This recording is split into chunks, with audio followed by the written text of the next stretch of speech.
Olha, por muito tempo, o Livro das Sombras ficou escondido do grande público. Mas ele é bem mais que um simples texto. É, na verdade, o projeto de toda uma tradição espiritual que nasceu ali, no meio do século XX. Hoje a gente vai mergulhar fundo e desvendar os rituais, as leis e os mistérios que estão guardados nesse documento tão fascinante da Wicca Guardianiana. Todos os atos de amor e prazer são meus rituais. Essa frase, logo de cara, já dá o tom de tudo. É um princípio filosófico central que basicamente santifica a alegria, o prazer, o corpo, uma ideia que vai aparecer em cada detalhe da prática que a gente vai explorar agora. Então, vamos pensar nessa nossa análise como se fosse a jornada de alguém que está sendo iniciado. A gente vai seguir o caminho que o próprio livro traça, começando pela criação do espaço sagrado e indo até os mistérios mais profundos da iniciação. Todo e qualquer ritual começa com a preparação do espaço, e nos textos originais, a criação do círculo mágico é descrita com um cuidado, uma precisão meticulosa. Isso porque ele não é só um palco, sabe? Ele é um templo e, ao mesmo tempo, uma fortaleza. O processo é bem metódico. Primeiro, o círculo é fisicamente marcado no chão. Depois, elementos como sal e água são consagrados, limpando o espaço de qualquer impureza. E por fim, o círculo é selado e os guardiões são invocados. Cada um desses passos vai construindo uma camada de proteção, de sacralidade, transformando um lugar comum num espaço entre os mundos. E essa conjuração revela o porquê de todo esse ritual. A linguagem aqui é muito importante. O círculo não é só um palco, ele é uma fronteira, uma proteção contra os terríveis senhores dos espaços exteriores. Isso já cria, de imediato, uma atmosfera de muito respeito e até de um certo perigo real.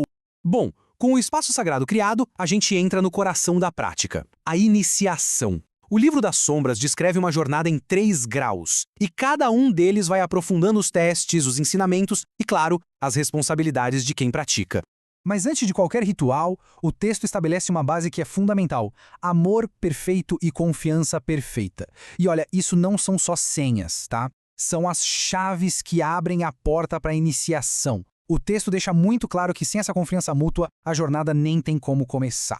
A progressão aqui é bem clara e é exigente. A jornada começa no 1º grau, um passo focado na purificação pessoal e no juramento de sigilo absoluto, quebrando laços com o mundo de fora. Ao avançar para o 2º grau, a responsabilidade aumenta, e muito, introduzindo a complexa lei do retorno e do equilíbrio. Aqui, o poder precisa ser entendido e usado com sabedoria. E por fim, o 3º grau é o ápice, que culmina no mistério da união divina, um estado de conexão espiritual profunda. Cada etapa serve de base para a próxima, intensificando sempre o envolvimento e o poder. E esse número, 40, não é aleatório, viu? Ele é o resultado de uma sequência ritualística bem específica de golpes. A aprovação física está diretamente ligada a um simbolismo muito profundo de sofrimento e purificação, servindo como um teste de determinação e de humildade diante do sagrado. Depois da aprovação, o iniciado recebe 8 ferramentas de trabalho, e cada uma delas é como uma extensão da sua vontade. A espada mágica, por exemplo, não é uma arma, mas sim um instrumento para direcionar a energia e traçar o círculo. Já o açoite, por sua vez, simboliza poder e purificação. Agora, no 2º grau, a dinâmica de poder muda completamente. A pessoa iniciada precisa devolver os golpes que recebeu, só que triplicados. Isso demonstra, na prática, a tal da lei do retorno triplo. É uma lição muito poderosa sobre equilíbrio e consequência.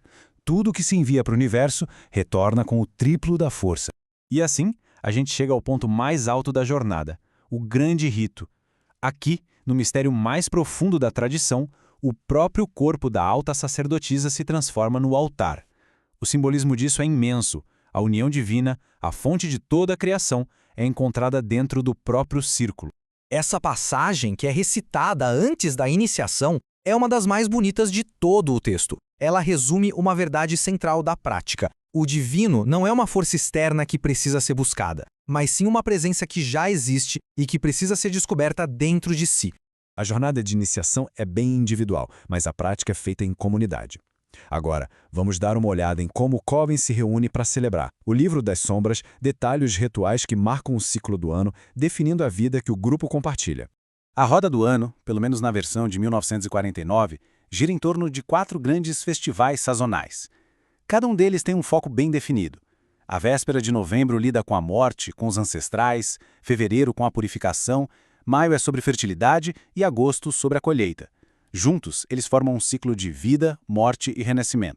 E finalmente chegamos às regras que governam a vida de quem pratica a arte.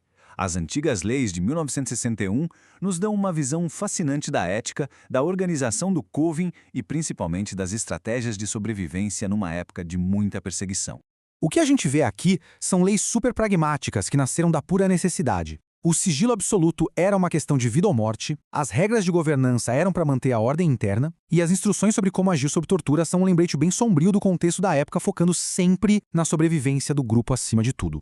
E aí, no meio de todas essas leis de sobrevivência, a gente encontra uma ordem ética que é surpreendente: a ninguém prejudicar. Esse princípio tão simples de não fazer o mal se tornaria a pedra fundamental não só dessa tradição, mas de boa parte do movimento pagão moderno. O Livro das Sombras foi escrito para um mundo analógico, um mundo de segredos e de sussurros. E tudo isso nos deixa com uma questão fundamental para hoje, né? Como que os valores de sigilo absoluto e confiança perfeita sobrevivem na era digital? É uma tensão que continua até hoje definindo a prática dessa tradição.